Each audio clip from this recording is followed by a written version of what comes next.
भाग्य का खेल। जो भी कार्य हम करते हैं अपनी मेहनत और लगन से करते हैं। इस बात पर कुछ लोगों को बहुत अधिक घमंड भी हो जाता है कि हमारे पास जो भी है हमारी अपनी मेहनत और कर्मों का नतीजा है, परंतु ये नहीं सोचते कि ये सब हमारे भाग्य में ही लिखा था। हम तो बस अपना कर्म करते हैं, परंतु होता वही है जो भाग्य में लिखा होता है। हमारे बड़े बुजुर्ग भी कहते हैं कि हमारे जन्म के समय ही हमारा भाग्य तय हो जाता है और उसी के चलते हमारे विचार और कर्म बनते रहते हैं। कुछ लोग इसके विपरीत भी बोलते हैं, परंतु जब जिंदगी उन्हें उनकी असलियत से सामना कराती है तो वे भी भाग्य को मानने के लिए तत्पर हो जाते हैं। कई बार हम सोचते कुछ और हैं और होता कुछ और है। ये सब हमारे नसीब का ही तो खेल है। अब देखो ना, बातों ही बातों में मैंने भाग्य, किस्मत, नसीब कितने नाम गिना दिए। नाम भले ही कई हों, अर्थ तीनों का एक ही है। आप लोगों ने पुरानी कहावत सुनी भी होगी, भाग्य के लिखे को कोई नहीं मिटा सकता। इसे राजा को रंक और रंक को राजा बनाने में देर नहीं लगती। इसी विषय पर मैं तुम्हें एक कहानी बताती हूँ। एक बार एक राजा था। उसका साम्राज्य बहुत ही खुशहाल था। उस राजा की 3 बेटियां थीं। सब कुछ शांतिपूर्ण तरीके से चल रहा था। राजा की तीनों बेटियां अपने पिता से बेहद प्रेम करती थीं। एक दिन राजा अपने महल की छत पर टहल रहा था। सब और शांति थी। यह देख वो अत्यधिक प्रसन्न था। कुछ समय पश्चात पता नहीं राजा को क्या सूझी, राजा जब दरबार में गया तो बोला, सभी लोग मेरा दिया मेरे भाग्य का खाते हैं। सभी दरबारियों ने हाँ में हाँ मिलाते हुए कहा, जी महाराज, हम सभी आपका दिया और आपके भाग्य का ही खाते हैं। राजा उनकी बात सुनकर बहुत अधिक प्रसन्न हुआ। तभी दरबार में उसकी तीनों बेटियां भी आ गईं। राजा ने सोचा, लगे हाथ बेटियों से भी इस बात पर समर्थन की मुहर लगवा ही लेते हैं, और राजा अपनी बेटियों से बोला, मेरी प्यारी बच्चियों, क्या तुम लोग भी मेरा दिया खाती हो, मेरे भाग्य का खाती हो? दोनों बड़ी बेटियां बोली, जी हाँ पिताजी महाराज, हम आपका दिया और आपके भाग्य का खाती हैं। लेकिन तीसरी बेटी राधिका चुप रही। राजा ने देखा तो बोले, बेटा राधिका, क्या तुम मेरी बात से सहमत नहीं हो? राधिका बोली, जी नहीं पिताजी महाराज, ऐसी कोई बात नहीं। वैसे तो मैं आपके राज्य में रहती हूँ और आप हमारे पालनहार हैं, परंतु रही बात भाग्य की, तो वो मैं अपने नसीब का खाती हूँ। भरे राज दरबार में किसी ने भी राजा की बात का विरोध नहीं किया और उसकी अपनी ही बेटी उसके विरुद्ध बोल रही है। इसमें राजा को अपना अपमान लगा। उसने अपने क्रोध पर नियंत्रण करते हुए कहा, बेटी राधिका, कहीं तुम भूलवश गलत तो नहीं बोल गईं? जी नहीं पिताजी महाराज, मैं अपने ही किस्मत का दिया खाती हूँ। राजा ने पुनः अपनी बात दोहरा दी। सभी दरबारी शांत थे। इस बार राजा को बहुत अधिक क्रोध आ गया और बोला, देखते हैं तुम कैसे अपने भाग्य का खाती हो। ये भाग्य ही तो अपना खेल खेल रहा था। कुछ दिनों पश्चात राजा ने अपनी दोनों बेटियों का विवाह किसी बड़े राज्य के राजकुमारों के साथ कर दिया और तीसरी बेटी राधिका का विवाह एक कव्वे से कर दिया जो उनके महल की मुंडेर पर आ बैठ गया था। राधिका ने इस विवाह का विरोध किया, किंतु राजा को तो जैसे जिद हो गई थी। बोला, अब अपने भाग्य का खाओ, और उसे राज्य से कुछ दूरी पर एक जमीन का टुकड़ा दे दिया। राधिका उस कव्वे को साथ लेकर महल से बाहर आ गई। उस जमीन पर जाकर देखा तो वो बंजर जमीन थी। कहाँ वो महलों में रहने वाली नाजुक सी राजकुमारी, और कहाँ आज वो बंजर जमीन पर अपने पति कव्वे के साथ थी। भाग्य का खेल वो समझ नहीं पाई और घबराकर रोने लगी। उसने कव्वे को उड़ाना चाहा, लेकिन वो उड़ा नहीं, उसी के साथ रहा। कहने लगी, ये देखो भाग्य का खेल। एक राजकुमारी कव्वे पति के साथ इस बंजर जमीन पर आ गई। फिर उसने सोचा, इस तरह रोने से काम नहीं चलेगा। उसने साहस और धैर्य से काम लिया। पहले तो वो नदी किनारे गई, स्नान किया, पानी पिया और उस कव्वे को एक टीले पर बिठाकर समीप के बगीचे से कुछ फल तोड़कर लाई और अपने पति को भी दिए। तभी तेज हवा चलने लगी। उसने सोचा, इस तरह तो नहीं रहा जा सकता, एक झोंपड़ी ही बनानी पड़ेगी। और वो कुछ डंडे घास आदि एकत्रित कर गड्ढा खोदने लगी ताकि उन डंडों को ठीक से टिका सके। अभी गड्ढा एक हाथ ही खोदा था, तभी किसी चीज से वो पत्थर टकराया। अब तो राधिका के मन में जिज्ञासा जगी और उसने और अधिक गहरा गड्ढा खोदा। खोदते खोदते उसे शाम हो गई। उसमें से एक बड़ा कलश निकला जो स्वर्ण अशर्फियों से भरा पड़ा था। अगले दिन राजकुमारी ने वहां महल की नींव डलवा दी और कुछ ही महीनों में उस स्थान पर अपने पिता से भी बड़ा सुंदर और शानदार महल खड़ा हो गया। इस बीच वो कौवा हमेशा उसके साथ रहा। अब तो राजकुमारी को अपने उस कौवे पति से प्रेम भी हो गया और दोनों साथ साथ रहते। एक दिन राधिका ने प्रेमवश उस कौवे को चूम लिया। राजकुमारी राधिका के चूमते ही एक चमत्कार हुआ। वो कौवा एक बहुत ही सुंदर राजकुमार में बदल गया। तब उसने बताया, मुझे अपने सुंदर होने पर अहंकार था। एक दिन मैंने उसी अहंकार में जादूगरनी का अपमान किया। तब उस जादूगरनी के श्राप से वो कौवा बन गया था और तुमने इस बदसूरत कौवे को प्रेम करके उसका श्राप तोड़ दिया। ये सभी बातें राधिका के पिता के पास भी पहुंची और वो ये सब देखने स्वयं अपनी बेटी राधिका के महल में आया और राधिका का ठाठ बाट देखकर आश्चर्यचकित रह गया और वो राजकुमार से भी मिला। अब उसे लगा कि माध्यम कोई भी हो सकता है, परंतु खाते सब अपने नसीब का है। अब राजा ने उस राजकुमार से अपनी बेटी का पुनः विवाह करके उसके राज्य के लिए खुशी खुशी विदा कर दिया। भाग्य के अलावा कोई किसी को कुछ नहीं दे सकता। भले ही कोई माने या न माने, लेकिन इस बात में सच्चाई तो है कि जीवन में जो कुछ भी होता है वह भाग्य पर निर्भर है। यानी हमारी मेहनत, प्रयास और योग्यता के बावजूद अंतिम परिणाम भाग्य पर ही निर्भर करता है। भाग्य की मदद से राजा से रंक बन जाता है और रंक से राजा बन जाता है। इसलिए जानते हैं भाग्य किस तरह साथ देता है। बात बहुत समय पुरानी है। एक मजदूर और एक किसान में बहुत गहरी मित्रता थी। दोनों ही मित्र गरीब थे। एक दिन अपनी आर्थिक स्थिति से परेशान होकर उन्होंने धन प्राप्ति के लिए राजदरबार में जाने की सोची। किसान ने मजदूर मित्र से कहा कि हम राजा के दरबार में चलते हैं। अगर वे खुश हो गए तो हमारी आर्थिक स्थिति सुधर जाएगी। मजदूर ने कहा, राजा के देने से हालत नहीं सुधरेगी, केवल भाग्य के चाहने पर ही हालत में सुधार हो सकता है। देगा तो भाग्य, क्या करेगा राजा? किसान ने कहा, नहीं, ऐसा नहीं है। राजा सब कुछ कर सकता है, देगा तो राजा ही, इसमें क्या करेगा भाग्य? दोनों मित्र बहस करते हुए राजा के दरबार में पहुंचे और अपनी अपनी बात राजा से कही। किसान की बात सुनकर राजा खुश और मजदूर से नाराज हो गया। उन्होंने दोनों को दूसरे दिन राज दरबार में आने को कहा। दूसरे दिन राजा ने मजदूर को चावल, दाल और कुछ पैसे दिए और किसान को चावल, घी और एक कद्दू दिया। उस कद्दू के भीतर छुपाकर सोना भरवा दिया। राजा ने कहा, अब दोनों जाकर खाना बनाकर खा लो। शाम को दरबार में फिर हाजिर होना। किसान और मजदूर वहां से चले गए। नदी किनारे पहुंचकर दोनों खाना बनाने लगे। किसान ने मजदूर की ओर देखकर सोचा, राजा ने इसे दाल दी और मुझे कद्दू पकड़ा दिया, जिसे छीलो, काटो और फिर बनाओ। कद्दू खाने के बाद मेरी तबीयत भी खराब हो सकती है। यह विचार आते ही उसने मजदूर से कहा, मित्र, ये कद्दू तुम ले लो और अपनी दाल मुझे दे दो। कद्दू खाने से मेरी तबीयत खराब हो जाती है। मजदूर ने उसे दाल देकर कद्दू ले लिया। मजदूर ने जब कद्दू काटा तो उसमें से ढेर सारा सोना निकला। यह देखकर वह मजदूर खुश हो गया। उसने सोना एक कपड़े में बांध लिया और कद्दू की तरकारी बनाकर रख ली, लेकिन आधा कद्दू राजा को दिखाने के लिए रख लिया।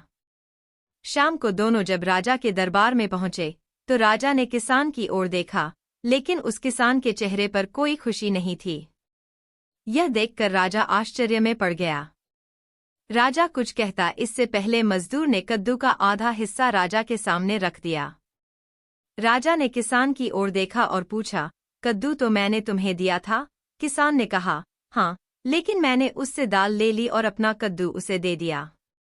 राजा ने मजदूर की ओर देखा। मजदूर ने मुस्कुराकर कहा, देगा तो भाग्य ही, क्या करेगा कोई? भाग्य को कोसने वाले लोग। बहुत समय पहले की बात है। महात्मा गौतम बुद्ध एक बार अपने आश्रम में प्रवचन दे रहे थे। तभी महात्मा गौतम बुद्ध के आश्रम में एक व्यक्ति आता है जो हमेशा अपने भाग्य को कोसता रहता था। वह महात्मा गौतम बुद्ध के पास आया और बोला, हे महात्मा, भगवान ने मेरे भाग्य में इतने दुख क्यों लिखे हैं? तब महात्मा गौतम बुद्ध ने उसे व्यक्ति को इस कहानी के माध्यम से समझाया। एक बार एक व्यक्ति अपनी जिंदगी से बहुत परेशान था। वह हर समय अपने आप को कोसता रहता था कि क्या जिंदगी मिली है, मुझे क्या जीवन है, हर परेशानी मेरे साथ ही है, हर दुख मुझे ही आकर घेरता है, हर झंझट मेरे ही सर पड़ता है। एक दिन इसी तरह बैठा हुआ अपने आप को कोस रहा था कि क्या नसीब है मेरा, क्या किस्मत है मेरी, क्या जिंदगी है मेरी, भगवान ने सारे दुख मेरे ही भाग्य में लिखे हैं। कि तभी अचानक एक बाज अपने शिकार को पंजों में दबाए हुए एक पेड़ पर आकर बैठ जाता है और वहीं पर अपने उस शिकार को खाने लग जाता है। यह परेशान व्यक्ति जब उस बाज को देखता है तो कहने लगता है कि क्या जिंदगी है इसकी, क्या जीवन जी रहा है, मजे का, ना इसे खाने की चिंता, ना पीने की, ना पहनने की और ना ही परिवार की। शिकार करता है और मस्त खुली हवाओं में कभी इधर घूमता है कभी उधर घूमता है, सारे दिन आसमान में उड़ता रहता है। असल जिंदगी तो यही है, जीवन तो यह जी रहा है। और फिर वह आसमान की तरफ देखकर जोर जोर से चिल्लाता है कि काश मैं भी एक बाज होता तो मुझे भी कोई दुख ना होता, मुझे भी कोई परेशानी ना होती, काश मैं भी एक बाज होता। जब वह व्यक्ति लगातार 2 से 3 बार जोर जोर से चिल्लाता है कि काश मैं भी एक बाज होता तो मुझे भी कोई दुख ना होता, मुझे भी कोई परेशानी ना होती, तभी अचानक आसमान में बिजली कड़कने लग जाती है और आसमान से आवाज आती है कि हे मनुष्य, क्या यह हमने सच सुना कि तू हमारी दी हुई जिंदगी से परेशान है और तू एक बाज बनना चाहता है। तो इस आकाशवाणी को सुनकर यह व्यक्ति हैरान रह जाता है और आसमान की तरफ देखकर कहता है कि हाँ, मैं सच में अपनी इस जिंदगी से बहुत परेशान हूँ, क्योंकि हर परेशानी मेरे साथ ही है, हर दुख मुझे ही है, हर तकलीफ मेरे ही साथ है। तो आसमान से फिर आवाज आती है कि हे मनुष्य, एक बार फिर सोच ले, हमने तुझे बड़ी प्यारी जिंदगी दी है, लेकिन अगर फिर भी तू चाहता है कि हम तुझे बाज बना दे तो हम तुझे बाज बना देंगे, लेकिन अगर एक बार हमने तुझे बाज बना दिया तो फिर हम तुझे बाज से मनुष्य दोबारा नहीं बनाएंगे। तो वह व्यक्ति तुरंत जवाब देता है कि मैंने अच्छी तरह से सोच लिया है कि मुझे अब बाज ही बनना है, और एक बार बाज बनने के बाद मैं दोबारा कभी नहीं कहूंगा कि मुझे मनुष्य बनना है। तभी आकाशवाणी होती है कि जैसे तुम्हारी इच्छा, और वह व्यक्ति बाज बन जाता है। बाज बनते ही वह इंसान खुली हवाओं में उड़ने लगता है, कभी उड़ता हुआ इधर चला जाता है, कभी उड़ता हुआ उधर चला जाता है और सोचता है क्या मजे की जिंदगी है। असल जिंदगी तो यही है, ना कोई चिंता, ना कोई परेशानी, ना कोई डर। वह सारा दिन ऊंचे आसमान में उड़ता रहता है, 2-3 मिनट पंख मारता है, उसके बाद पंख मारना बंद कर देता है और लंबे समय तक हवाओं में तैरता रहता है।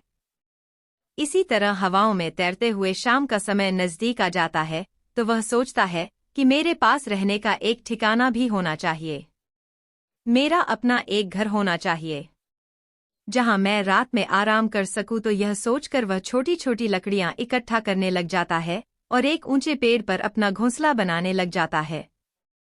एक एक लकड़ियां इकट्ठा करके वह अपने लिए एक सुंदर सा घोंसला तैयार कर लेता है और रात में उसी में सो जाता है और सोचता है सुबह उठकर शिकार भी करूंगा और सुबह उठकर फिर से मौज मस्ती भी करेंगे, खुली हवाओं में उड़ेंगे। सुबह होते ही वह शिकार की तलाश में निकल पड़ता है, हवाओं में उड़ता रहता है, ऊपर से जाकर देखता है कि कहीं जमीन में मुझे कोई शिकार नजर आए तो मैं तुरंत जाकर उसे दबोच लूं और वहीं पर खा लूं, लेकिन उसे कोई शिकार नजर नहीं आता। काफी वक्त बीत जाता है, वह लगातार ऊंचाई से शिकार को ढूंढता रहता है, लेकिन उसे कोई शिकार नहीं मिलता। फिर पास एक जंगल होता है, वह बाज उस जंगल में चला जाता है, यह सोचकर कि शायद वहां जंगल में कोई अच्छा सा शिकार मेरे हाथ आ जाए। यह जंगल के ऊपर उड़कर शिकार को ढूंढता रहता है, जंगल के अंदर जाकर भी शिकार को ढूंढता है, लेकिन इसे वहां भी कोई शिकार नहीं मिलता। शाम का समय नजदीक आ जाता है तो निराश होकर वापस अपने घोंसले की तरफ लौट रहा होता है कि रास्ते में थककर एक पेड़ के ऊपर बैठ जाता है। जब वह उस पेड़ के ऊपर बैठा होता है तो उसकी नज़र एक बीमार चिड़िया पर पड़ती है जो कि घायल अवस्था में होती है। वह बाज तुरंत जाकर उसे दबोच लेता है, उसके पंख निकालकर अलग कर देता है और उसे खा जाता है। उस चिड़िया को खाने के बाद वह अपने घोंसले की तरफ उड़ जाता है और रास्ते में सोचता है कि चलो बीमार चिड़िया ही सही लेकिन कुछ तो खाने को मिला। वह अपने घोंसले पर पहुंचकर आराम करने लगता है और सोचता है, सुबह एक अच्छा सा शिकार पकड़ लूंगा और अपनी भूख मिटा लूंगा। जैसे ही सुबह का प्रकाश होता है वह निकल पड़ता है। अपने शिकार की तलाश में हवा में उड़ता रहता है, लेकिन आज फिर कोई शिकार इसके हाथ नहीं आता। काफी समय बीत जाता है। यह ऊंचाइयों पर जाकर अपनी तेज नजरों से शिकार को ढूंढने की लगातार पूरी कोशिश करता है, लेकिन इसे कोई भी शिकार नजर नहीं आता। फिर वह पास के उस जंगल की तरफ चला जाता है, लेकिन इसे वहां भी कोई शिकार नहीं मिलता। इसी प्रकार पूरे दिन उड़ते उड़ते शाम का समय नजदीक आ जाता है, तो यह निराश होकर वापस लौटने लगता है और रास्ते में एक पेड़ पर आकर बैठ जाता है। सोचता है, शायद आज फिर कोई बीमार चिड़िया मेरा इंतजार कर रही हो। लेकिन हर बार किस्मत मेहरबान थोड़ी होती है। आज इसे कोई बीमार चिड़िया नहीं मिलती। यह थक हार कर वापस अपने घोंसले की तरफ चल पड़ता है और घोंसले पर पहुंचकर भूखा प्यासा ही सो जाता है और सोचता है, कल सुबह एक बड़ा सा शिकार पकड़ लूंगा और आज की भूख भी मिटा लूंगा। रात को अपने घोंसले में सोया होता है, गहरी नींद में होता है कि तभी अचानक एक भयानक तूफान आता है। इस तूफान की हवा इतनी तेज होती है कि इसके घोंसले को उड़ाकर एक जगह फेंक है और उसे कहीं दूर दूसरी जगह फेंकती है। तो वह जहां पर गिरता है वहां नीचे एक नोकदरा लकड़ी पड़ी होती है, जो इसके पंजे में गड़ जाती है और इसे बुरी तरह घायल कर देती है। तूफान के रुकने के बाद बारिश शुरू हो जाती है। तेज बारिश होती रहती है, पर यह किसी तरह से पेड़ों के नीचे छुपकर बैठा रहता है। बड़ी मुश्किल से इसकी रात कटती है। जब सुबह होती है तो बारिश रुक जाती है। बारिश के रुकते ही चारों तरफ खुशियां छा जाती हैं, चारों तरफ हरियाली छा जाती है। नदियां और झरने तेजी से बहने लगते हैं। सब कुछ फिर पहले के जैसा हो जाता है। लेकिन यह बाज अब पहले के जैसा नहीं रहा था। इसका पाँव बुरी तरह घायल हो चुका था।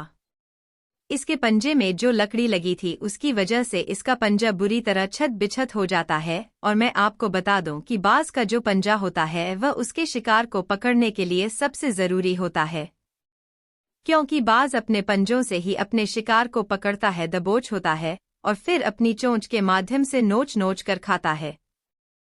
लेकिन अब उस बाज का पंजा बुरी तरह से घायल हो चुका था और वह पिछले 2 दिनों से भूखा भी था।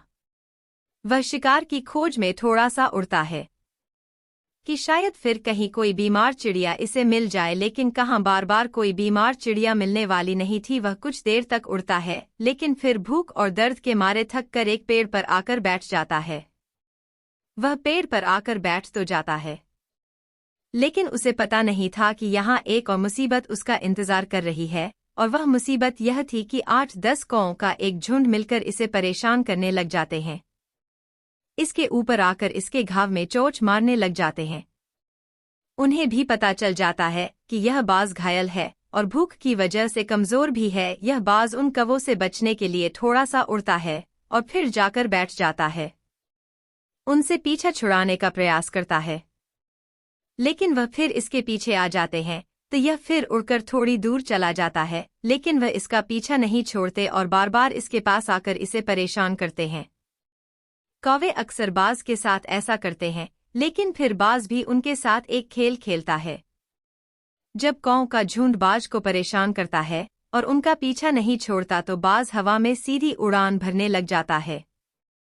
वह तेजी से सीधा ऊपर की ओर उड़ने लग जाता है। कौवे भी उसके पीछे उड़ते हैं, लेकिन कुछ देर तक उड़ने के बाद कौवे ऐसी ऊंचाई पर पहुंच जाते हैं जहां पर उन्हें ठीक से ऑक्सीजन मिलनी बंद हो जाती है।